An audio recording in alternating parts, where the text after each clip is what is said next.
tapi pertumbuhan yang berkualitas. Terima kasih. Terima kasih Ibu Vera untuk sharingnya ya. Jadi kita tahu tidak bisa terus-menerus memaksa perbankan untuk mendukung pertumbuhan ekonomi, tapi dalam mengelola sektor keuangan ini juga harus sangat berhati-hati, harus prudent tadi ya. Jangan sampai kita sangat agresif tapi malah ujung-ujungnya jadi non-performing loan tadi seperti yang Ibu Vera sampaikan. Oke, mungkin dari Ibu Rosi yang mewakili Deputi Bidang Ekonomi Bappenas, Ibu Amalia yang berhalangan hadir, bagaimana menanggapi dilema dari pelaku usaha di sektor keuangan ini, sementara mereka juga dituntut untuk bisa ikut mendukung pertumbuhan ekonomi kita? Iya, terima kasih banyak Bu. Jadi memang tadi mungkin saya sedikit membuka dengan visi Indonesia Emas kita ya, karena berdasarkan visi Indonesia Emas itulah nanti akan tergambar sebetulnya nanti semua yang dilakukan di dalam Indonesia Emas yang ada di dalam Undang-Undang 59 tahun 2024 itu pasti membutuhkan pembiayaan. Kita akan melakukan banyak transformasi, dari mulai transformasi sosial, transformasi ekonomi, transformasi tata kelola. Nah, itu semua pasti membutuhkan pembiayaan yang sangat besar. Nah, peran perbankan di sini tentunya sangat urgent. Karena kalau kita lihat juga berbagai studi empiris ini menunjukkan bahwa peran perbankan itu sangat besar terhadap perekonomian. Misalkan saja satu studi menunjukkan bahwa ketika ada kenaikan 1% populasi saja dia itu menggunakan akun bank untuk gajinya, itu ternyata akan mendorong pertumbuhan PDB per kapitanya itu sekitar 0,43%. Artinya apa? Artinya ini kan penting banget. Nah, disinilah pentingnya peran perbankan, sehingga di dalam Undang-Undang 59 itu jelas ada arah kebijakan terkait dengan sektor keuangan, salah satunya adalah perbankan dengan target-target yang menurut saya memang itu dibutuhkan untuk kita mendukung ekonomi.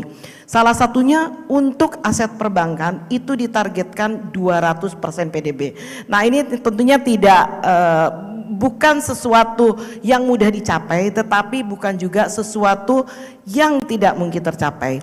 Jadi nanti ini kita membutuhkan peran perbankan itu untuk jangka panjang, tetapi untuk jangka 5 tahunnya juga kita sangat membutuhkan banyak hal. Terutama ini merupakan tahap fondasi ya, artinya tahap fondasi transformasi, di mana 5 tahun ke depan ini kita juga menyesuaikan dengan astacita dari Presiden terpilih, yang mana di situ ada 8 cita, yang mana di situ penuh banget, ada swasembada pangan tadi yang Bapak sebutkan, swasembada energi, lalu kemudian ada ketahanan pangan. Nah, di sini juga peran perbankan bagaimana dia bisa inklusif.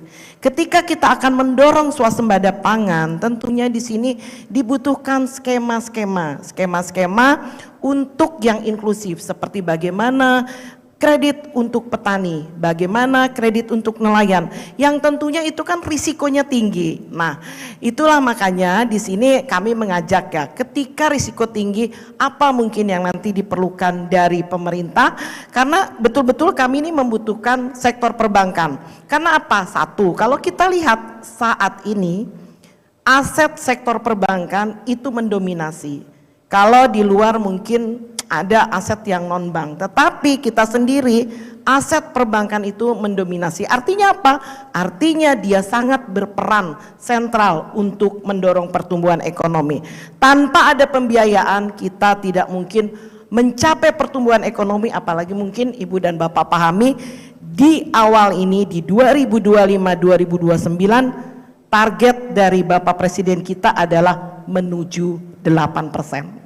Oke, Bu Rosi tahan dulu. Nah, pertanyaannya adalah apa yang dapat dilakukan pemerintah untuk mendukung sektor perbankan? Tadi sempat disinggung terkait dengan pembiayaan untuk petani dan nelayan, dan itu terkadang membuat sektor perbankan tuh terengah-engah. Nah, dari pemerintah sendiri apa yang bisa diperbuat? Tentunya gini ya Bu ya, terengah-engah ya, tetapi kan kita ini kan kita harus menciptakan suatu iklim usaha tentunya ya, iklim usaha yang kondusif. Makanya itu tadi transformasi tata kelola.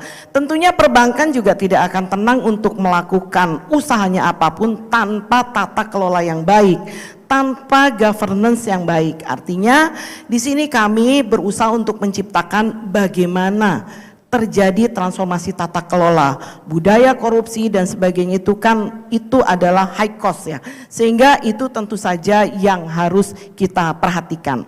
Nah, di sini lagi-lagi memang itulah upaya yang bisa dilakukan selain tentu saja nanti dari kita sendiri akan misalkan mempermudah dari sisi bagaimana kepastian hukum, bagaimana nanti lagi-lagi untuk iklim usaha yang memang mendorong untuk perbankan juga bisa berkembang yang akhirnya bisa mendukung sektor-sektor prioritas yang akan didorong untuk pertumbuhan ekonomi kita. Jadi membangun satu ekosistem untuk sektor perbankan agar mereka lebih nyaman dalam mengucurkan pembiayaan ya untuk dunia usaha. Betul, mungkin termasuk juga akhirnya kan nanti ada sharing juga apakah nanti akhirnya penjaminan dan sebagainya. Nah, inilah yang mungkin nanti perlu juga masukan-masukan dan kita diskusikan bersama. Tentunya karena Indonesia Emas ini bukan main-main, suatu target yang intinya harus kita capai. Kalau tadi yang disampaikan kita ingin menjadi negara berpendapatan setara dengan negara maju, kemiskinan menuju 0%, lalu kemudian dari sisi keberlanjutan kita akan menuju untuk emisi gas rumah kaca menuju NZE ya Bu ya, artinya di 2060 itu akan tercapai, tetapi nanti tentunya penurunannya di tahun 2045 itu harus mencapai sekitar 93%-an Bu. Baik, saya sebenarnya ingin lanjut sekali dengan tadi kan sempat disinggung oleh Ibu Rosi terkait dengan net zero emission, kemudian juga kita baru selesai ya konvensi iklim dunia, dan pastinya banyak sekali dunia usaha yang dituntut untuk menerapkan prinsip berkelanjutan. Tapi saya sudah terlanjur janji sama Pak Yahya ini. Pak Yahya ini ketua dari CEO Business Forum, mungkin boleh kita berikan kesempatan, kita fasilitasi pertanyaan dari Pak Yahya. Apakah pertanyaan Pak Yahya sama dengan saya Pak terkait dengan SDG atau ESG atau ada yang mirip-mirip? Oh, oke. Ada mic mungkin?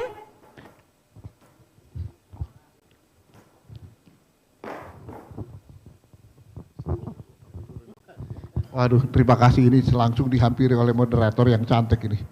Pertanyaannya simpel saja untuk tambahan saja. Jadi karena tadi melihat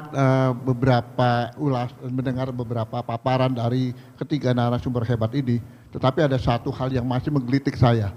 Indonesia ini sekarang sedang mengandalkan dan mendorong sektor UMKM dengan 60 juta lebih pelaku UMKM yang sampai saat ini permasalahan paling pokok. Dan menurut survei di Apindo, karena saya juga di Apindo, adalah masalah akses pembiayaan keuangan. Dan seringkali itu yang masih menjadi momok dan menjadi masalah yang tidak terpecahkan, walaupun promosinya kami membina UMKM, kami menyalurkan kredit untuk UMKM, tapi kesulitan aksesnya itu juga masih dirasakan. Jadi UMKM ini kalau misalnya untuk memberikan kontribusi secara real kepada pertumbuhan 8%, ini tantangannya berat sekali. Padahal ini juga adalah sektor tulang punggung untuk menjadi andalan Indonesia Emas 2045 mendatang. Belum lagi UMKM kita dihajar oleh impor-impor ilegal yang sampai saat ini tidak bisa diatasi secara sepihak oleh dunia usaha, karena pemerintah harus hadir dalam hal ini, Kementerian Perdagangan, kemudian juga Bea Cukai dan juga pihak aparat kepolisian. Dan kita belum melihat apa dampak yang betul-betul efektif untuk bisa mencegah impor ilegal ini, supaya UMKM kita yang lokal ini juga bisa mendukung industri yang lebih besar sehingga terjadi percepatan. Itulah yang tadi sesi pertama, percepatan industri dibutuhkan, tetapi banyak sektor yang mempengaruhi, sehingga saya secara pribadi masih penasaran bagaimana bisa mencapai 8% pertumbuhan ini, khususnya dari sektor perbankan, keuangan, karena di sini adalah financial resilience, supaya bisa mendukung sektor ekonomi yang di bawah ini mendorong ke atas dan Indonesia punya ekonomi yang lebih kuat lagi. Terima kasih. Luar biasa Pak Yahya ya. Pak Yahya ini sebenarnya atribusinya adalah Ketua CEO Business Forum, tapi sepertinya menyuarakan UMKM juga. Jadi semuanya dirangkul sama beliau ya. Dan masalah UMKM ini memang sudah menjadi masalah klasik. Saya rasa mungkin Pak Bun dan Bu Vera juga sudah menyiapkan jawabannya. Coba kita dengar. Yang mana duluan? Ladies first? Silakan, silakan. Yang sudah siap dulu aja. Oke, terima kasih. Mungkin untuk menjawab sedikit sekilas ya. Kalau dari BNI sendiri Pak, per posisi terakhir September 2024, pembiayaan untuk UMKM kita itu sudah mencapai 16% dari total kredit kita Pak. Itu sekitar 117 atau 118 triliun.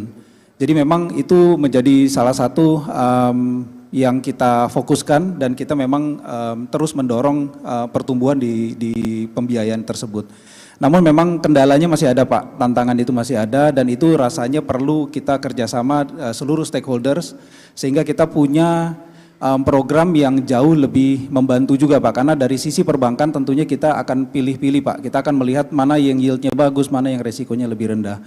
Sehingga keberlangsungan dari program ini itu harus membutuhkan dukungan dari banyak pihak termasuk semua stakeholders. Jadi tetapi tetap untuk BNI kita fokus untuk membantu UMKM Pak, dan UMKM-nya itu sendiri kita juga banyak dorong ke arah untuk yang lebih ke ESG related Pak. Sehingga kalau posisi sekarang mungkin saya sedikit mundur, di BNI itu merupakan satu-satunya bank yang sudah mengeluarkan mengissue green bond senilai kurang lebih dalam rupiah itu 8 triliun Pak. Dan itu kita dorong penggunaannya itu untuk energi terbarukan dan sebagainya. Dan itu juga merangkul semua UMKM di dalamnya sehingga kita juga berpartisipasi aktif untuk mendorong UMKM Pak. Mungkin itu, terima kasih. Sorry, berapa banyak Pak Bun untuk green bond dari kita portfolio? itu kalau dirupiahkan sekitar kurang lebih 8 triliun rupiah. Persentasenya dalam keseluruhan portfolio BNI? Kalau enggak, itu kan hanya bentuknya green bond aja. Jadi salah satu sumber pendanaan kita itu sekitar 500 juta yang kita issue di tahun ini. Dan kita satu-satunya bank yang meng-issue green bond per posisi saat ini ya. Oke, jadi BCA kapan issue green bond? Coba dijawab dulu untuk pertanyaan Pak Yahya. Mungkin green bond dengan pembiayaan UMKM, saya lebih fokus ke pembiayaan UMKM. Pembiayaan UMKM untuk BCA kita tumbuhnya 14% Pak untuk tahun ini. Jadi udah 3 tahun berturut-turut sebenarnya kami ekspansi pembiayaan UMKM termasuk ke luar Jawa. Nah yang saya mau sampaikan mungkin pembiayaan UMKM dibandingkan 15 tahun yang lalu dengan sekarang, pemain UMKM lebih banyak sebagai traders Pak, perdagangan, dibandingkan sebagai manufaktur. Dan yang kita harapkan adalah perkembangan lebih banyak manufaktur Pak. Karena manufaktur ini create jobs juga kepada industri, menyumbang lebih banyak lapangan kerja dibandingkan hanya sebagai traders. Ini yang sebenarnya kita melihat perubahan dalam 15 tahun terakhir ini. Nah, kalau bicara menyambung tadi Ibu bicara sebuah mata rantai satu industri, memang perlu kerjasama pemerintah, pihak swasta dan perbankan. Dan kita harapkan ke depannya bisa banyak mungkin insentif atau apa yang bisa didukung agar manufaktur terutama untuk UMKM ini juga bisa berkembang. Sejalan dengan UMKM yang sebagai traders. Traders itu kan beli barang dan jual. Kalau manufaktur kan memproduksi ini. Nah di BCA kami juga mengencourage women entrepreneur sebenarnya, terutama untuk UMKM Pak. Jadi dalam 4 tahun terakhir kita membiayain dengan pricing yang setengah dari pricing normal kalau yang membutuhkan kredit adalah seorang pengusaha wanita dan dia memiliki usaha dan meran usaha itu sendiri. Puji Tuhan dalam 3 tahun terakhir ini komposisi woman entrepreneur dalam UMKM itu sudah hampir 40% Bu. Dari yang sangat rendah. Dan kita memberikan banyak dukungan. Nah tentunya bukan bapak-bapak kami membeda-bedakan ya wanita pria, enggak sih. Tapi kita mau mendukung kesetaraan dalam terutama untuk ekosistem UMKM. Jadi yang kami harapkan manufaktur itu di Indonesia bisa berkembang lebih baik. Kalau tidak kan kita sangat bersaing, tadi Pak Yaya bicara dengan barang murah. Ya, itu membuat banyak pemain yang mungkin lebih banyak menjadi traders hari ini, perdagangan. Itu. Oke, jadi kedua industri perbankan ini sudah menerapkan prinsip ESG ya dalam operasionalnya. Satu dari environment Pak, satu dari social gitu. Jadi nggak salah memang kita mengundang kedua bank ini ya. Mungkin sebelum kita tutup saya berikan kesempatan ya panitia, boleh ya untuk Bu Rosi terakhir aja, singkat aja Bu. Nggak kebagian tadi soalnya. Iya, Pak Yahya tadi sepakat Pak bahwa inklusi keuangan itu menjadi penting. Itulah juga yang kami tekankan, ada satu arah kebijakan bahwa keuangan itu harus inklusi. Lalu terkait dengan UMKM Pak, kalau kita lihat memang sekarang ini kan sudah terus meningkat dari sisi proporsi, di mana saat ini mencapai secara total itu sekitar hampir 20% itu adalah kredit kepada UMKM, dan dari sekitar 20% itu 55%-nya itu adalah yang mikro Pak.